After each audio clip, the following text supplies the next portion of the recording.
Jóvenes, bienvenidos a nuestro ciclo semestral San Marcos. Quien te habla es el profesor Mirko Díaz y juntos vamos a sacar adelante el día de hoy el tema de filosofía.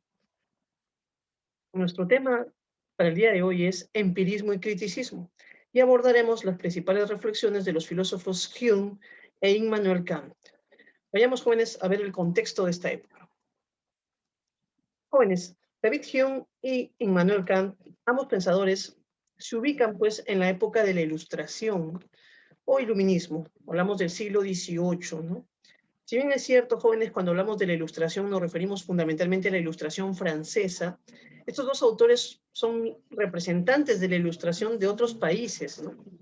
Por ejemplo, pues, David Hume es un representante de la Ilustración francesa, de la Ilustración inglesa, y Immanuel Kant es un representante de la Ilustración alemana, ¿no? Fundamentalmente.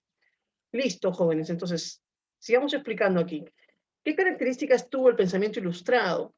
Como podemos observar ahí, predomina la razón humana, ¿no?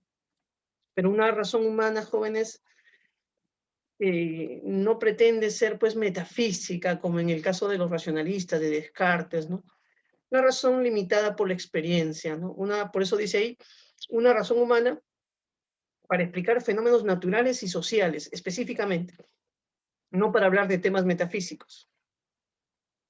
Otra cosa importante es que se opone a las ideas oscurantistas, al pensamiento irracional, al dogmatismo, muchas veces religioso, jóvenes.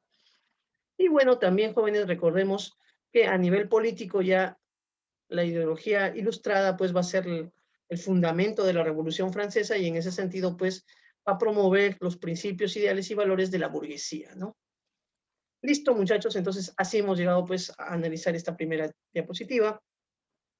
Vayamos avanzando, ¿no? Tenemos un texto del gran filósofo Francisco Romero, Historia de la Filosofía Moderna, donde comenta justamente esta etapa. Nos dice, a diferencia de los intentos dispares del Renacimiento, de los esfuerzos habitualmente recatados del siglo XVII, la actividad intelectual del siglo XVIII se articula y emprende una faena de proselitismo a la luz, ¿no?, del día, con el propósito de difundir sus logros, de elevar la vida a los niveles alcanzados por la inteligencia, de introducir su influjo en las costumbres y en las instituciones. Jóvenes, entonces mira lo que nos está diciendo el texto, ¿no? Nos está hablando, pues, el texto, pues, de la Ilustración y nos está diciendo que hay una, pues, el siglo XVIII se caracteriza fundamentalmente por su proselitismo. El proselitismo es la difusión de sus ideas, jóvenes, ¿no? Buscan ellos difundir sus logros, elevar los niveles alcanzados por la inteligencia, ¿no? Elevar la vida a los niveles alcanzados por la inteligencia. E introducir su influjo, dice, jóvenes, en las costumbres. O sea, los ilustrados querían cambiar pues la forma de vida de los seres humanos y también cambiar las instituciones, nos dice, ¿no? Este proceso de aclaración universal y de transformación práctica, jóvenes, aclarar y transformar la sociedad también, ha recibido el nombre pues de transformación, aflaron, iluminismo, época de las luces. Preparan y condicionan la ilustración casi todas las aportaciones del pensamiento moderno. En primer lugar, se proclama triunfalmente uno de los requerimientos constantes de este pensamiento desde su aparición. Jóvenes, y aquí está el punto, ¿no? La autonomía de la inteligencia humana. La autonomía de la inteligencia humana. Jóvenes, esto me hace recordar a la famosa frase pues citada por Kant, ¿no? Kant hablaba de sapere aude, aprende a pensar por ti mismo, jóvenes. Esa es la frase que vamos a encontrar pues en estos pensadores, ¿no?, de la Ilustración. Listo, muchachos, entonces continuemos pues y ahora sí vayamos a desarrollar el pensamiento pues del filósofo David Hume, ¿ya? Centrémonos a analizar el pensamiento de David Hume, el primer filósofo que trataremos el día de hoy. Jóvenes, ahí vemos su fecha de nacimiento y su fecha de muerte, 1711-1776, corresponde específicamente al siglo XVIII. David Hume, jóvenes, ¿no?, se le considera un empirista radical, un empirista escéptico. Bueno, recordemos que hay tres empiristas famosos. John Locke, que es el fundador, que es un empirista que se le llama a veces materialista, porque él considera de que la materia es la que produce hace posible nuestras sensaciones, y la materia no la podríamos ver, jóvenes, porque recordemos que la materia era lo que ellos llamaban con la teoría corpuscular, la teoría atómica, ¿no? Pero, sin embargo, John Locke creía en que la materia era una realidad, ¿no? Luego tenemos el empirismo, jóvenes, idealista de Berkeley, para el cual lo percibido era la proyección de la conciencia del sujeto, ¿no? Y toda conciencia producía de cierta manera su realidad, y la conciencia mayor era Dios. Dios era el que producía todas las cosas, ¿no? Y jóvenes, la tercera fase de este empirismo es justamente David Hume, que viene a ser el llamado empirismo radical o el empirismo escéptico, porque va a llegar a conclusiones pues de ese tipo, ¿no? Ya vamos a explicarlo, ¿no? Una de sus principales características del pensamiento de Hume es el rechazo a la teología, ¿no? A las reflexiones acerca de Dios, jóvenes, y también el rechazo pues a toda teoría metafísica, ¿no? Jóvenes, también el tema de asumir una postura escéptica y agnóstica, ¿no? Asumir una postura escéptica o agnóstica. Eso también es un tema, jóvenes, ¿no? Ya lo vamos a ver más adelante. Y obviamente en el tema moral, jóvenes, su crítica al racionalismo, ¿no? David Hume estudia, jóvenes, la moral desde un punto de vista más afectivo, ¿no? Por eso hablamos de que el sentimiento es la base de la moral, va a decir él, ¿no? Listo, muchachos, ahí tenemos algunas de sus principales obras: El Tratado de la Naturaleza Humana y la famosa Investigación sobre el Entendimiento Humano, ¿no? Son las dos obras acerca del conocimiento, acerca del hombre, que son las más importantes acerca de Hume. ¿Cuál es el propósito de la obra de Hume, jóvenes? ¿No? Hume tiene el propósito, jóvenes, de fundamentar las ciencias.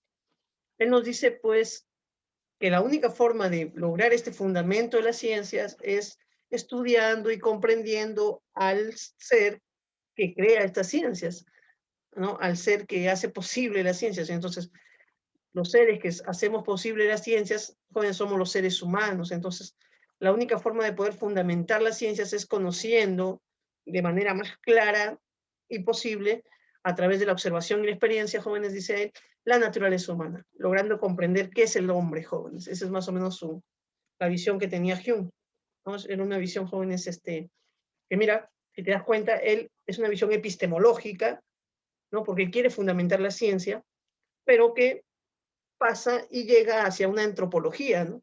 Como de una epistemología, de una nociología, va hacia una antropología, va hacia el estudio del hombre.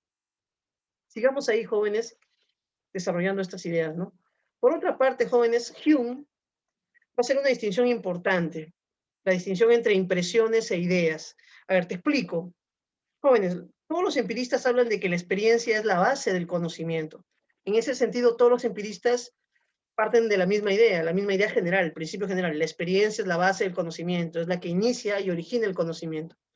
Pero jóvenes, no todos los empiristas entienden la experiencia de la misma manera. En el sentido, por ejemplo, de John Locke entendía de que si yo, por ejemplo, saboreaba un limón, en el momento de saborear, esa experiencia producía una idea en mi mente, de manera directa, simultánea.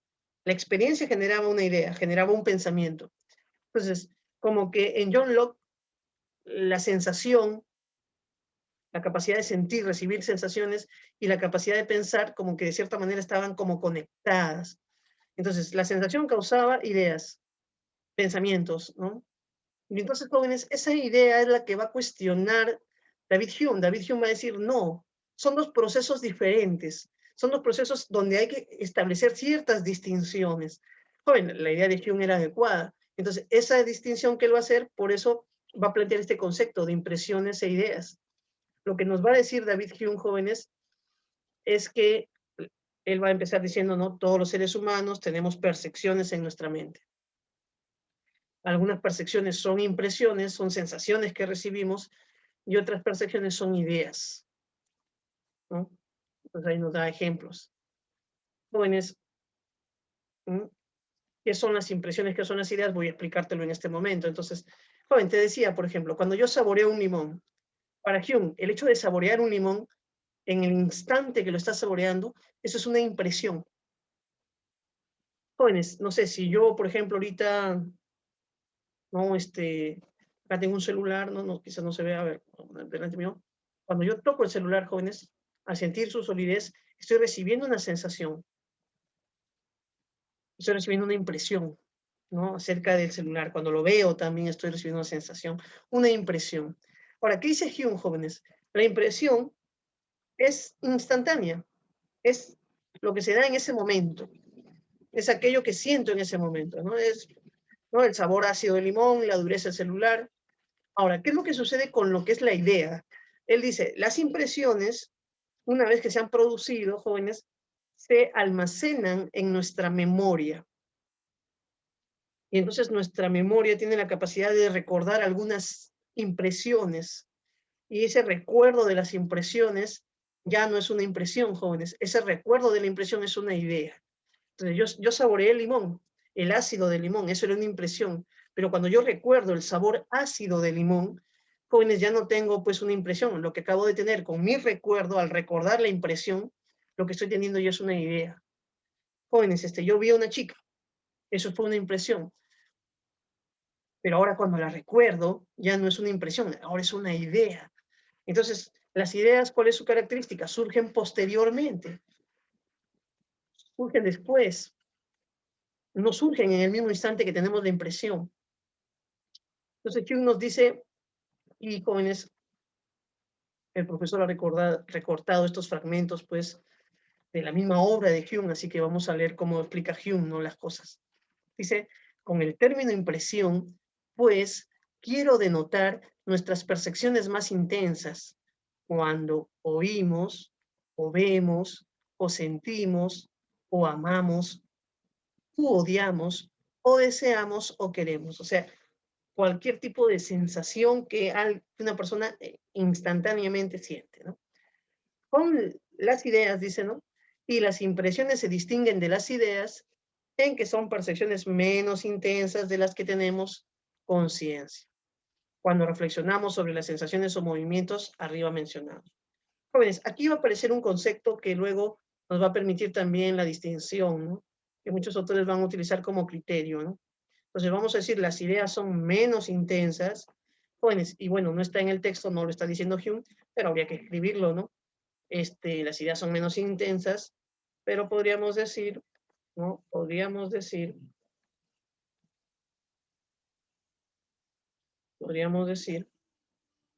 que, bueno, vamos a escribir acá, que las impresiones son más intensas. Que las impresiones son más intensas, ¿no?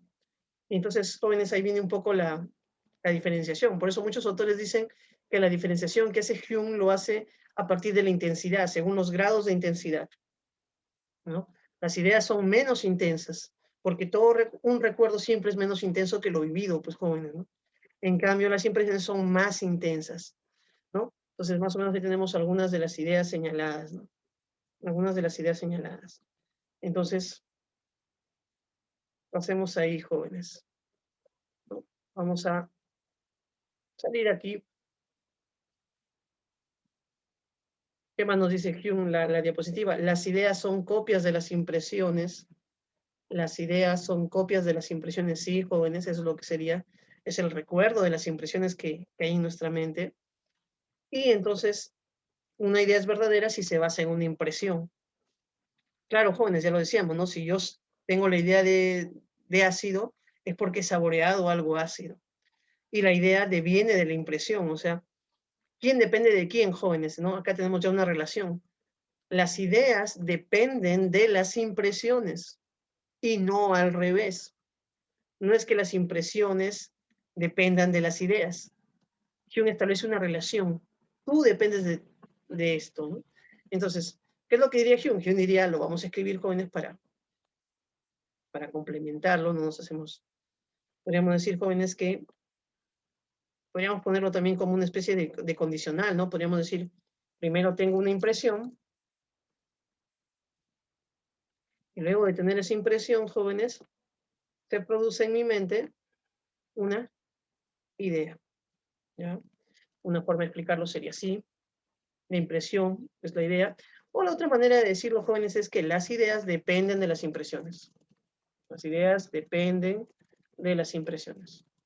Jóvenes, entonces, aquí encuentra ya que un criterio para validar las ideas, ¿no? Toda idea, dice Hume, y aquí está parte de su empirismo, esa es justamente la idea fundamental de su empirismo, toda idea, para ser válida, debe provenir de una impresión.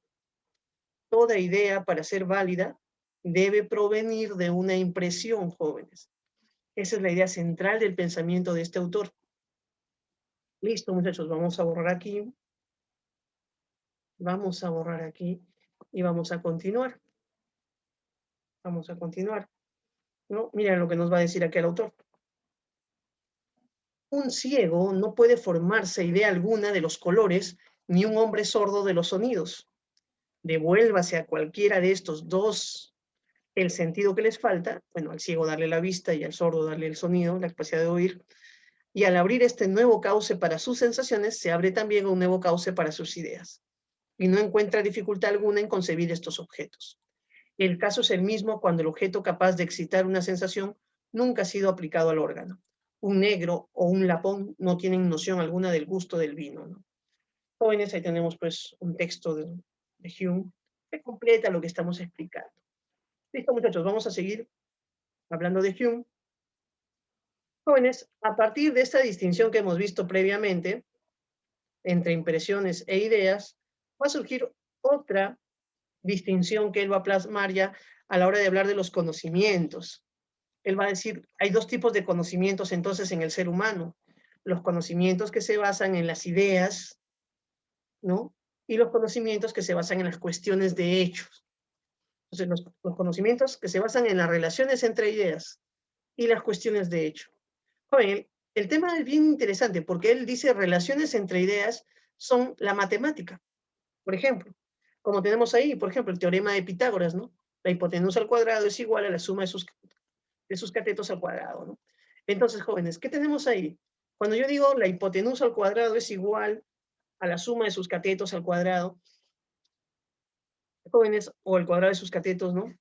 ¿Qué es lo que sucede ahí, muchachos? Ahí estamos viendo no objetos, no estamos viendo impresiones, dice Hume. En las matemáticas de lo que estamos hablando son de ideas. Entonces, y estamos relacionando ideas, porque estamos diciendo que A más B es igual a H, ¿no?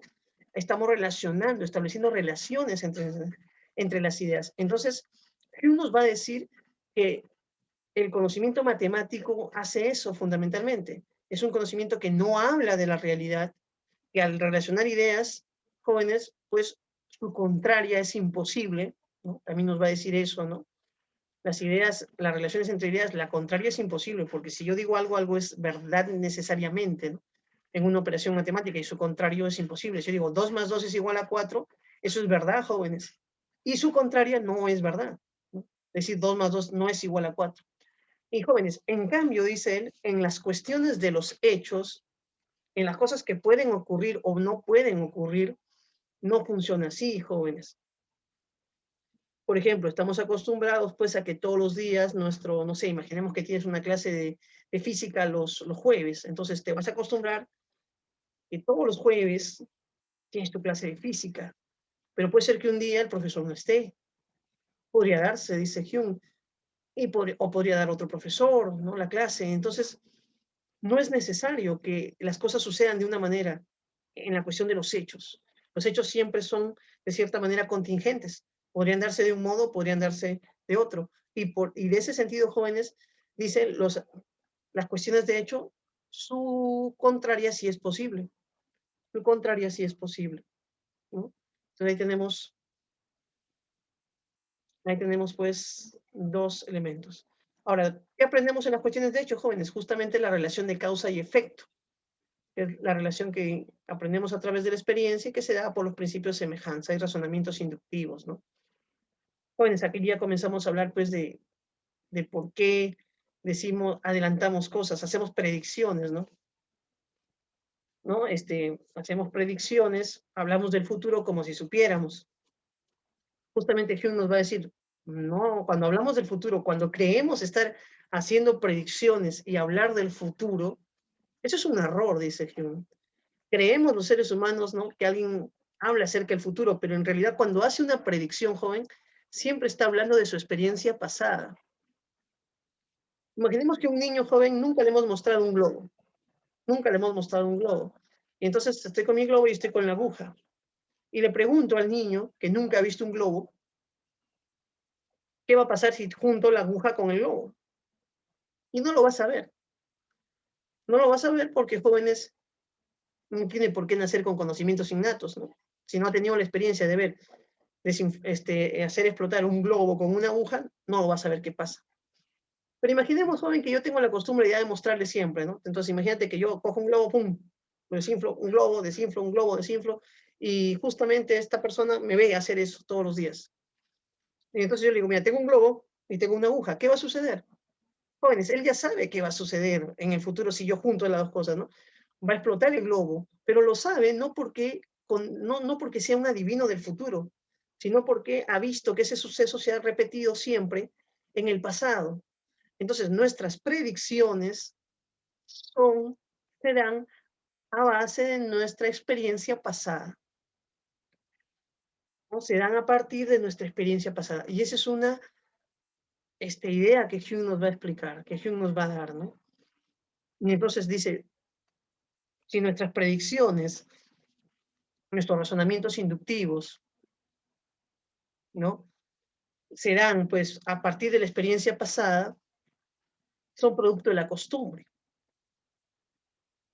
¿Por qué decimos que el sol va a salir mañana? Dice él, ¿no? No es porque sepamos el futuro, sino porque eso ha sucedido en nuestra experiencia pasada. Entonces, siempre, jóvenes, los seres humanos, cuando hacemos razonamientos inductivos, ¿no? No sé, me engañó, no sé, mi primera enamorada me engañó, mi segunda enamorada me engañó, mi tercera enamorada me engañó, la cuarta también es posible que me engañe. Es un razonamiento inductivo. Pero ¿por qué digo que la cuarta es posible que me engañe? Por la experiencia pasada.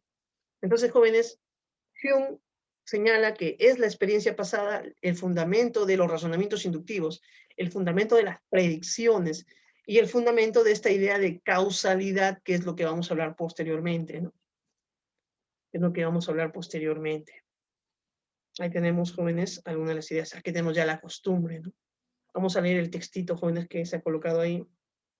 Y bueno, veamos acá. Dice, en otras palabras, dice, ¿no? Habiéndose encontrado, en muchos casos, que dos clases cualesquiera de objetos, llama y color, nieve y frío, han estado siempre unidos, o en la llama obviamente con el calor y la nieve con el frío siempre están unidos. Si la llama o nieve se presentan nuevamente a los sentidos, la mente sería llevada por costumbre a esperar calor y frío y a creer que tal cualidad realmente existe y que se manifestará tras un mayor acercamiento nuestro. Esta creencia es el resultado forzoso de colocar la mente en tal situación. Se trata de una operación del alma tan inevitable cuando estamos así situados como el sentir la pasión del amor cuando sentimos beneficio, o la del odio cuando se nos perjudica. Todas estas operaciones son una clase de instinto natural, que ningún razonamiento, bueno, ya acaba el texto, ¿no? Entonces, jóvenes, toda inferencia basada en la experiencia se basa en la costumbre, se basa en lo que ha sucedido en el pasado, en nuestra experiencia pasada, ¿no? Veamos otra idea. La costumbre, pues, es gran guía de la vida humana. Tan solo este principio hace que nuestra experiencia nos sea útil y nos obliga a esperar en el futuro una serie de acontecimientos similares a los que han aparecido en el pasado, ¿no? Jóvenes, entonces, mira, lo que está diciendo Hume es interesante en el sentido que fue el primero en hablar de que quizás muchos de los procesos que nosotros llamamos procesos lógicos o procesos de razonamiento que dábamos por válidos, quizás tenían un origen psicológico, quizás tenían un origen pues en el pasado, la experiencia pasada, y no eran pues verdaderos principios que nos permitían explicar el mundo. Entonces comenzó a dudar de estas cosas, Hume. Y obviamente la duda que Hume introdujo, jóvenes, en estas ideas, pues va a generar toda una crisis de la ciencia en esta época.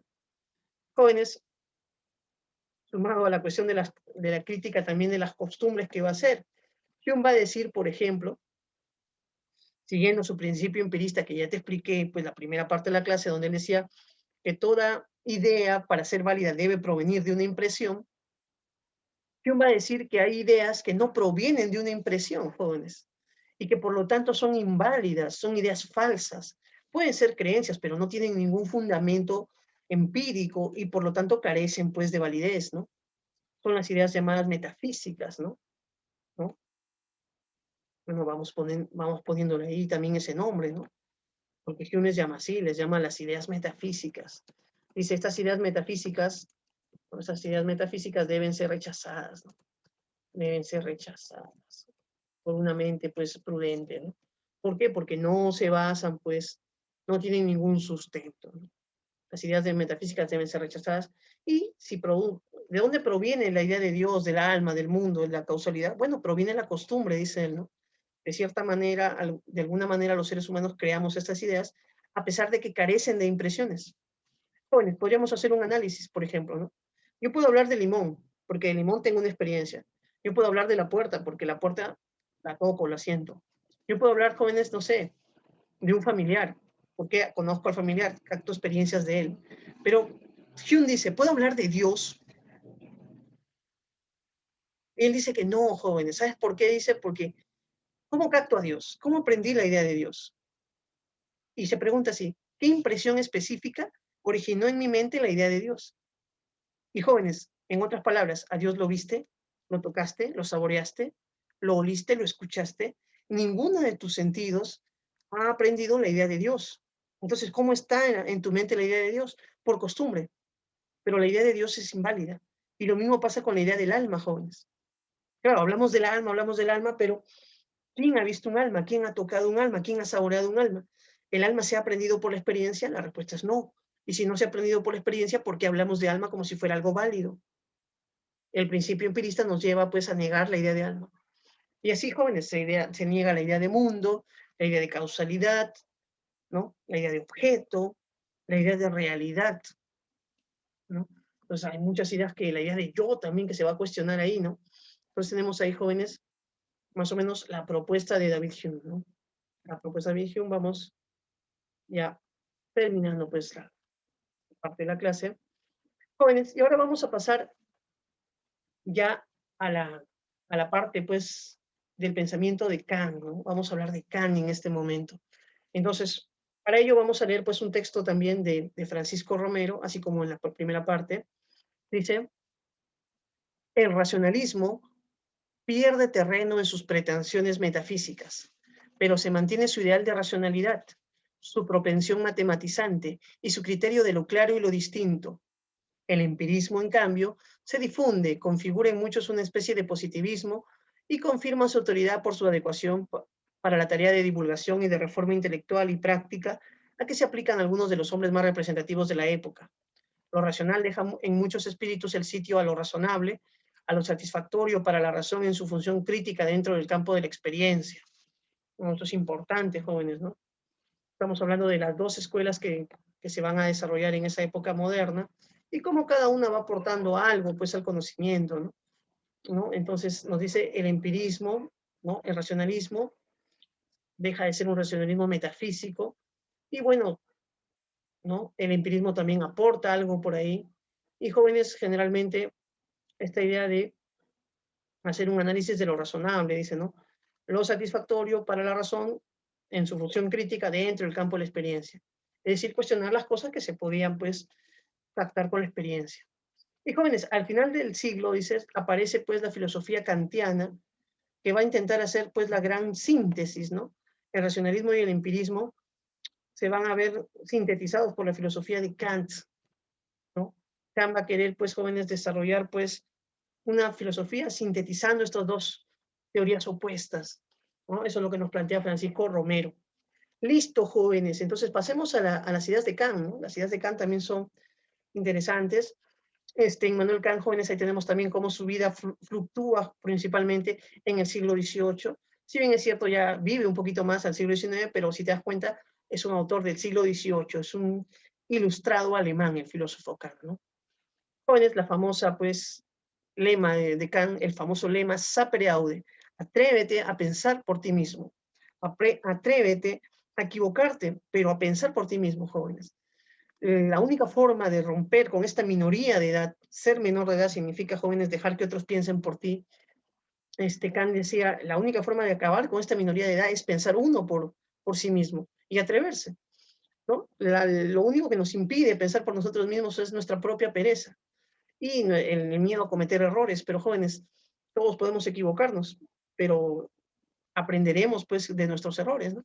Y jóvenes, ahí es donde empieza pues el planteamiento de Kant. También pues se le considera a él el iniciador de la filosofía clásica alemana. A su filosofía también se le conoce con el nombre de idealismo trascendental.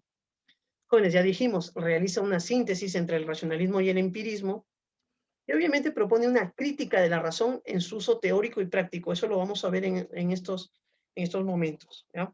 Ya tenemos las obras más importantes: la crítica de la razón pura, que es donde desarrolla toda su teoría nociológica, epistemológica, jóvenes, y la crítica de la razón práctica, ¿no? Y la fundamentación de la metafísica y las costumbres, donde va a ser otra obra donde, conjunto con la crítica de la razón práctica, él va a abordar el tema de la ética. Jóvenes, ¿no? Listo. Jóvenes, entonces, ¿qué es lo que Kant hace? Lo que Kant hace es genial, jóvenes, ¿no? Vamos a poner ahí esta primera. Lo que Kant dice es, la ilustración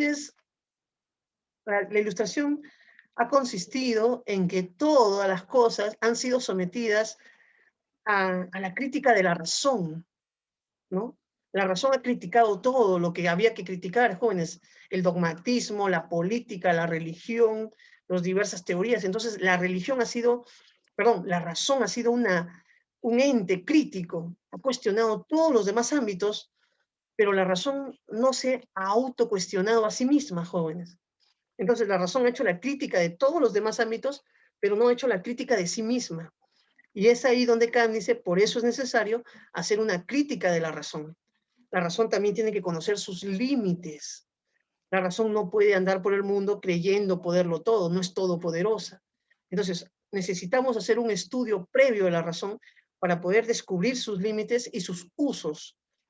Jóvenes, la razón tiene un uso teórico y un uso práctico. El uso teórico es el uso del conocimiento, cuando conocemos, y el uso práctico es el uso moral, cuando actuamos. Entonces Kant dice, por eso es necesario estudiar la razón en su uso teórico y la razón en su uso práctico, a fin de determinar la estructura de la razón, cómo funciona la razón y cuáles son sus límites.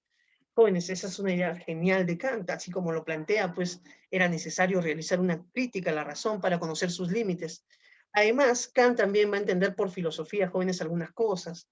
Kant va a decir en un curso, ya pensando el tema filosófico, que la filosofía en general consiste en realizarse 4 preguntas: ¿qué puedo conocer? ¿Qué debo hacer? ¿Qué me cabe esperar? ¿Qué es el hombre? Esas son las 4 preguntas, jóvenes, que todo filósofo debe responder, ¿no?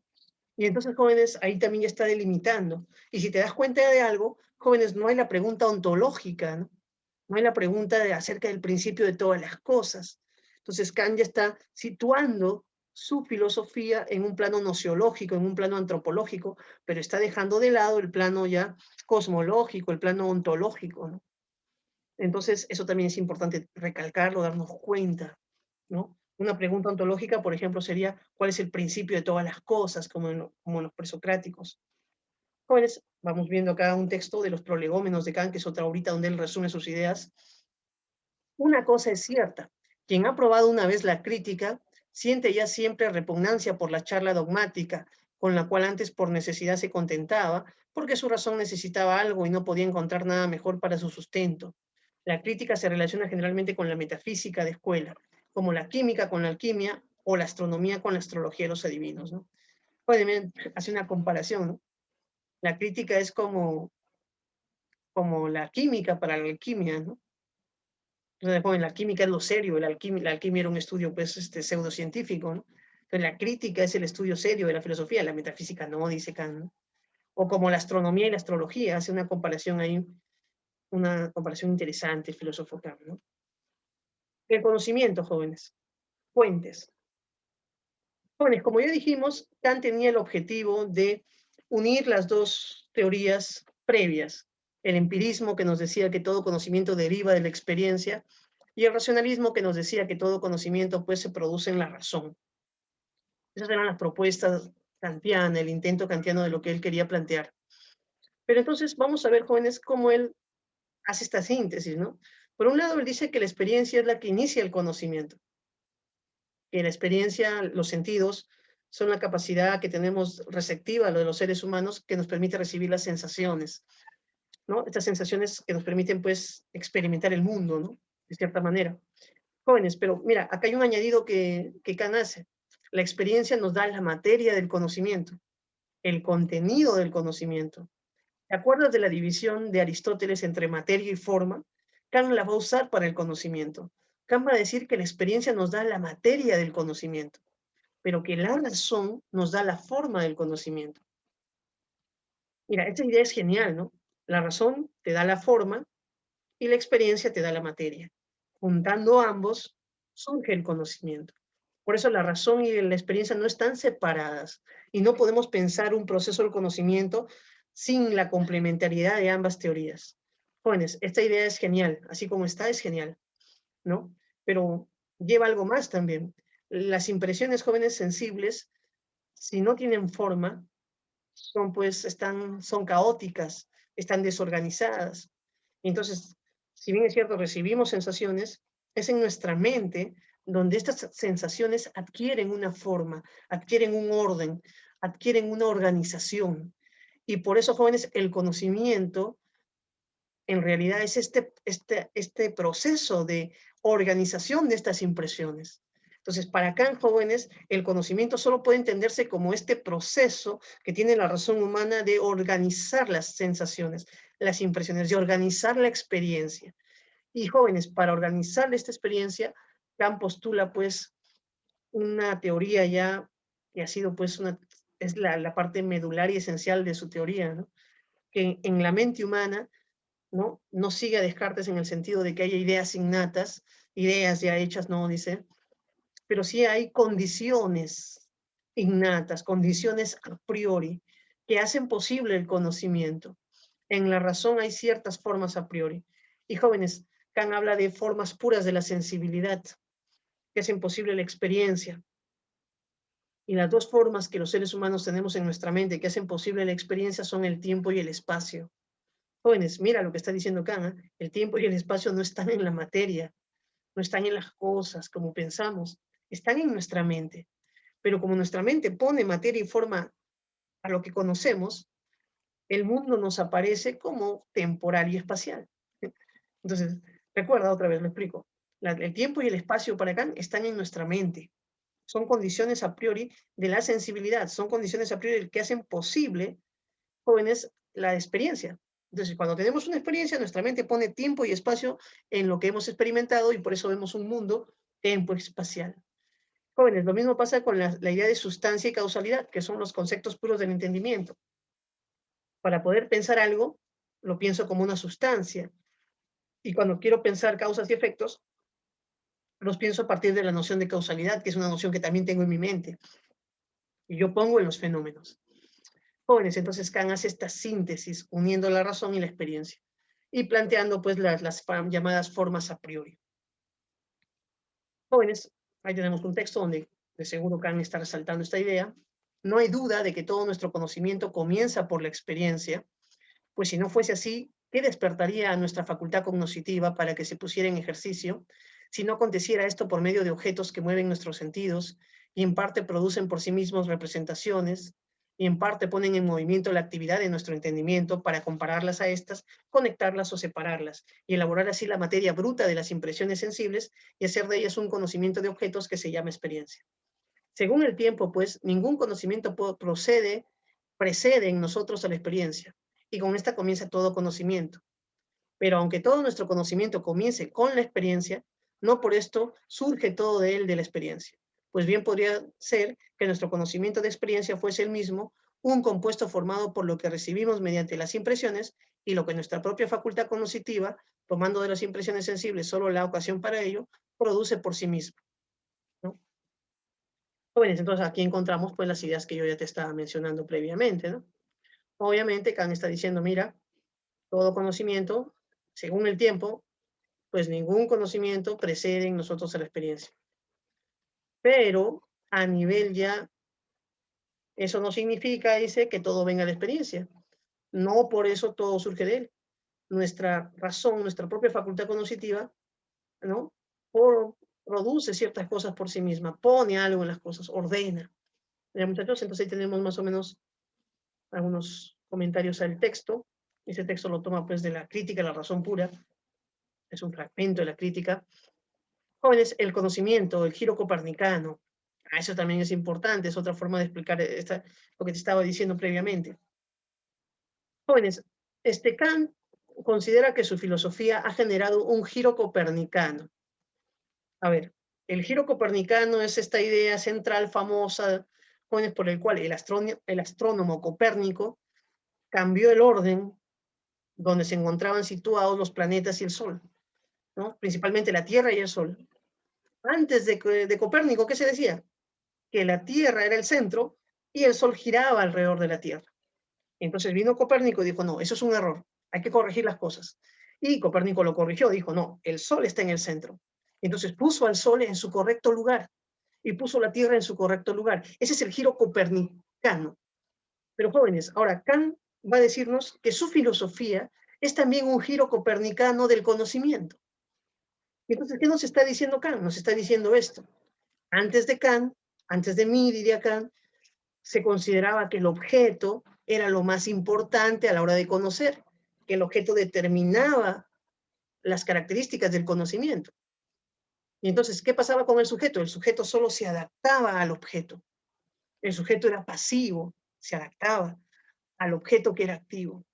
Pero Kant dice, yo no sigo esa idea, yo estoy poniendo las cosas ahora en su correcto lugar, así como Copérnico. Yo estoy diciendo que el sujeto es el activo y que el objeto es lo pasivo. Entonces, el objeto se adapta a la mente del sujeto cuando conocemos algo, joven. Cuando yo conozco algo, jóvenes, no es que el objeto se imponga ante mí. El objeto se adapta a las condiciones que mi mente le impone. Mira esa idea es genial, jóvenes. Es el objeto quien se adapta a las condiciones que mi mente le impone. Por eso, cuando yo estoy viendo esta realidad ahorita, jóvenes, no estoy viendo la realidad tal y como es, sino estoy viendo la realidad tal y como mi mente la configura, tal y como mi mente puede percibirla y ha hecho posible su percepción. Mira, esto es genial en Kant, jóvenes. El mundo que estás viendo es un mundo ordenado por tu mente. Jóvenes, esa idea pues es genial, como te digo. A veces creemos que el mundo simplemente está ahí, que nuestra mente no aporta nada, que nuestra mente es como un espejo que solo refleja el mundo. Y no es así, pues. Kant nos está diciendo, no, tu mente ordena el mundo, tu mente da orden, configura este mundo. ¿Listo, muchachos? Entonces ahí dejamos esa idea. El sujeto es activo, constituye, construye el conocimiento. Muy bien. Ahora, jóvenes, otra idea que se va a derivar de esto planteado por Kant es justamente esta otra diapositiva, ¿no? Jóvenes, si mi mente ordena el mundo al conocerlo, lo que voy a terminar conociendo no es el objeto, la cosa en sí, el objeto tal y como es en sí mismo, sino que mi mente me va a hacer conocer un mundo ordenado por ella. Entonces, jóvenes, lo que sucede siempre que conocemos, y esto es lo novedoso también en el planteamiento de Kant, es que lo que yo conozco es el fenómeno. Lo que yo conozco es cómo el mundo aparece ante mi mente, pero no conozco cómo son las cosas realmente, jóvenes. ¿Qué son las cosas en sí? No puedo conocerlo. Porque cada vez que yo quiero conocer la cosa en sí, mi mente ordena esa cosa en sí, modifica esa cosa en sí y termino teniendo la cosa para mí, la cosa para nosotros, dice Kant en plural, ¿no? Y entonces lo que termino viendo es cómo es el objeto para nuestra mente humana. Termino viendo la apariencia del objeto. A esta apariencia, joven, se le ha dado el nombre de fenómeno. Y entonces lo que termino viendo es el fenómeno, dice Kant. Jóvenes, es genial esta interpretación también. Y joven, aparece otra vez la distinción de los dos mundos que ya vi en Platón, ¿no? El mundo de las ideas y el mundo de las cosas, ¿no? Ahora, pues la valoración va a ser distinta, obviamente. Kant va a decir, los seres humanos solo podemos conocer el mundo fenoménico. Vivimos en un mundo fenoménico, es lo que percibimos, es lo que captamos, lo que conocemos, y nunca podremos conocer, pues, el noumeno, la cosa en sí. Jóvenes, cuando decimos que nunca se puede conocer la cosa en sí, algunos se podrían preguntar, profe, pero ¿y por qué habla Kant de la cosa en sí si es incognoscible? ¿Por qué si es algo que no se puede conocer, Él está mencionando algo que no se puede conocer. Si sería inconocible, ni siquiera podríamos hablar de ella. Jóvenes, y es una buena deducción. Pero lo que Kant nos dice al respecto es que para entender esta crítica, joven, para comprender el pensamiento de Kant, hay que entender qué entiende él por conocer. Él piensa que conocer implica el uso de la razón y el uso de los sentidos. Yo conozco algo cuando lo aprendo por mis sentidos y lo aprendo por mi razón. En otras palabras, joven, cuando lo puedo sentir y lo puedo pensar. Entonces, yo conozco una manzana, sí, porque la puedo sentir y la puedo pensar. Jóvenes, yo puedo conocerte a ti, sí, podría sentirte, ¿no? En el sentido de verte, saber quién eres. Jóvenes, y entonces te puedo pensar también, te puedo conocer. Pero ahí viene lo que Kant dice acerca del noumeno. El noumeno puede ser pensado, pero no puede ser captado por los sentidos. Y entonces no lo podemos conocer, pero sí lo podemos pensar. Y es ahí donde su teoría no es tan inviable, pues jóvenes, porque él cree que podemos pensar al noumeno, sin poder pues llegar a una conclusión porque no lo podemos captar por los sentidos. Leamos, jóvenes, el texto que se ha colocado pues ahí para comentar estas ideas, ¿no? Dice, la ciencia natural no nos descubrirá nunca lo interno de las cosas. Esto es aquello que no es fenómeno, aunque puede servir como principio superior de explicación de los fenómenos, pero no lo necesita tampoco para sus explicaciones físicas. Más, si se le ofreciera algo semejante por otra parte, por ejemplo, influjo de los seres inmateriales, debe rechazarlo y no incorporarlo al proceso de su explicación, sino fundarla siempre solamente en lo que pertenece a la experiencia, como objeto de los sentidos, y puede ser puesto en conexión con nuestras observaciones reales según las leyes de la experiencia, ¿no? Ahí tenemos, jóvenes, algunas ideas fundamentales. Luego entramos ya, jóvenes, al tema de la moral. Recordemos que en Kant pues, hay estas dos reflexiones. Pues en el ámbito de la moral, Kant va a hacer una crítica a su época, ¿no? Al utilitarismo que se había desarrollado en Inglaterra fundamentalmente. Y él pues, va a tener una concepción muy alemana, ¿no? De la moral, ¿no? Una concepción basada en el deber, ¿no? De las acciones. Fundamentalmente, jóvenes, lo que se decía era que una acción era buena si generaba consecuencias útiles, ¿no? Era lo que decían los utilitaristas. Una acción es buena si genera consecuencias útiles. Joven, pero Kant consideraba de que pensar que el acto moral es bueno por sus consecuencias era un error.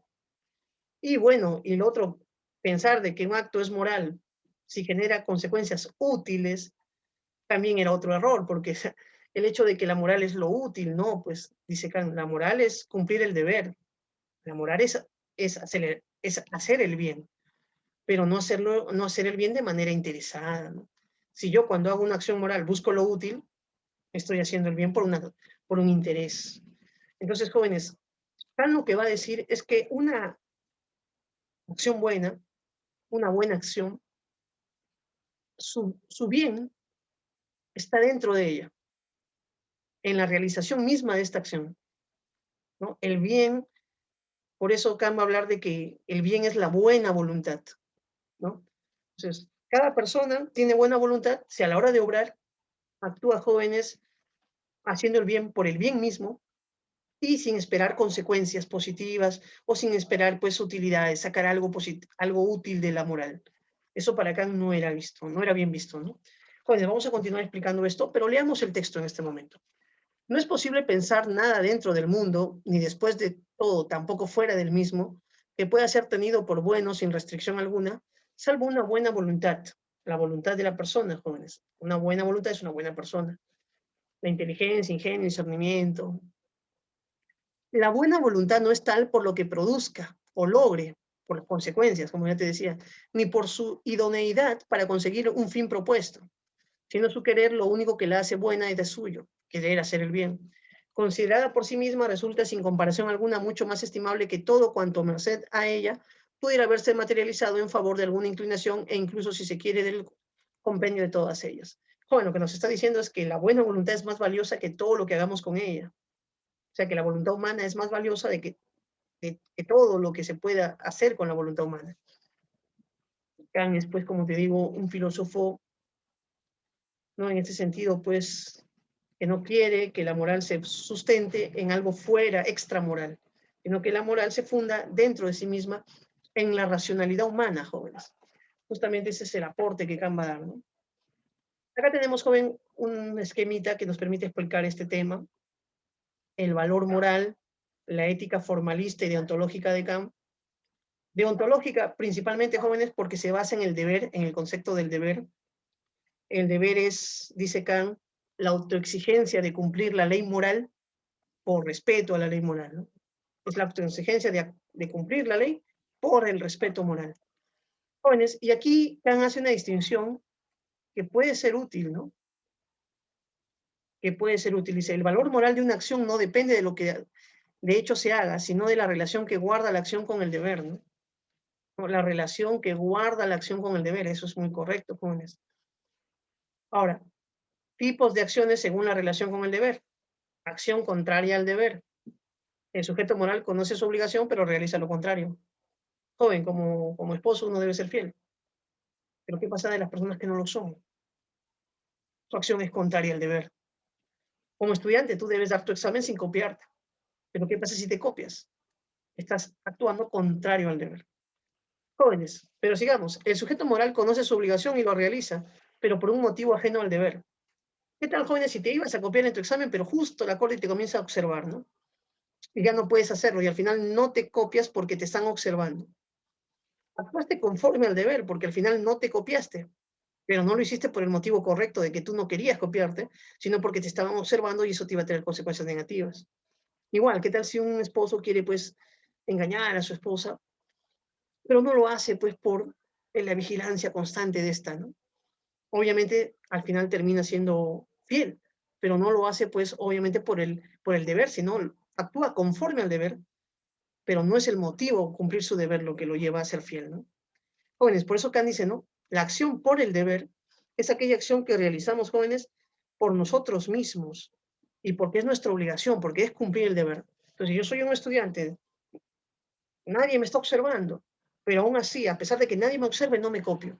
Hago mi examen de manera honesta. Bueno, soy un esposo y soy fiel, no porque me estén vigilando, sino porque creo que ese es mi deber y el respeto que merece mi esposa, ¿no? Entonces, en ese sentido, jóvenes, eso es más o menos los aportes que Kant hace en el tema de la acción al deber. Entonces, ¿cuál sería la acción que para Kant es moral? Jóvenes, podríamos encerrarla pues ahí con una especie de cuadrito. Es esta, jóvenes. Esta es la acción que engloba la moral, ¿no? Esto es lo que la moral hace posible. Vamos a ver ahora, jóvenes, ¿no? Otra parte ya, la última diapositiva, ¿no? La penúltima. ¿Y en qué consiste el deber específicamente, jóvenes? Kant va a decir, jóvenes, que el deber consiste pues en cumplir la ley moral, ¿no? Y la ley moral, jóvenes, se expresa para los sujetos racionales a partir de lo que él va a llamar con un concepto, el llamado imperativo categórico. Entonces, la ley moral se, se expresa en nuestra razón, jóvenes, a partir de lo que llamamos los imperativos categóricos, ¿no? ¿Qué es un imperativo categórico? Es una norma racional, jóvenes, que tiene ciertas características, ¿no? Tiene ciertas características, como por ejemplo, pues, ser universal, porque un imperativo categórico no solo somete o obliga a un individuo, sino obliga a todos los sujetos racionales. Es universal, por eso el imperativo categórico. Otra característica que tiene un imperativo categórico, joven, es que es incondicionada. Es decir, la acción moral no se realiza por un fin ajeno a la moral, no establece ninguna condición para realizarse. Y jóvenes, y es a priori, o sea, está en nuestra razón y los sujetos podemos captarla, ¿no? Entonces Kant dice, los imperativos categóricos se distinguen de los imperativos hipotéticos. Los imperativos hipotéticos también son normas, pero son normas racionales condicionadas. Hago esto porque quiero lograr este objetivo. Y por eso, por lo tanto, es particular, porque hago esto si quiero lograr el fin, ¿no? O la meta. Y no es para todos, por eso válido, ¿no? Y también Kant habla de las normas individuales o máximas, ¿no? Que, bueno, son principios individuales de conducta. Pero el principio fundamental, a partir del cual descubrimos la ley moral y se rige la moral según Kant, es el imperativo categórico. Y jóvenes, ahí tenemos una formulación hay varias formulaciones del imperativo categórico, pero una de las más famosas es esta, ¿no? Obra según una máxima que pueda querer que se convierta en ley universal, ¿no? Jóvenes, entonces Kant desarrolla pues estas ideas éticas, ¿no? Que en muchos casos pues a veces han sido cuestionadas, ¿no? En otros momentos han sido pues alabadas y queridas. Y la ética de Kant es una ética muy estricta, jóvenes, ¿no? El cumplimiento del deber por el deber, siempre se dice, ¿no? Pensar en una ética desinteresada y principalmente estudiar la forma, la estructura formal de nuestros actos, ¿no? Y la estructura formal Kant la determina a partir de la relación de nuestras acciones con el deber, ¿no? Listo, muchachos. Entonces, con esta explicación hemos llegado al final ya de nuestra clase. Y bueno, pues, con esto nos estaríamos despidiendo, jóvenes, ¿no? Nos estamos viendo en una próxima oportunidad, muchachos. Cuídense.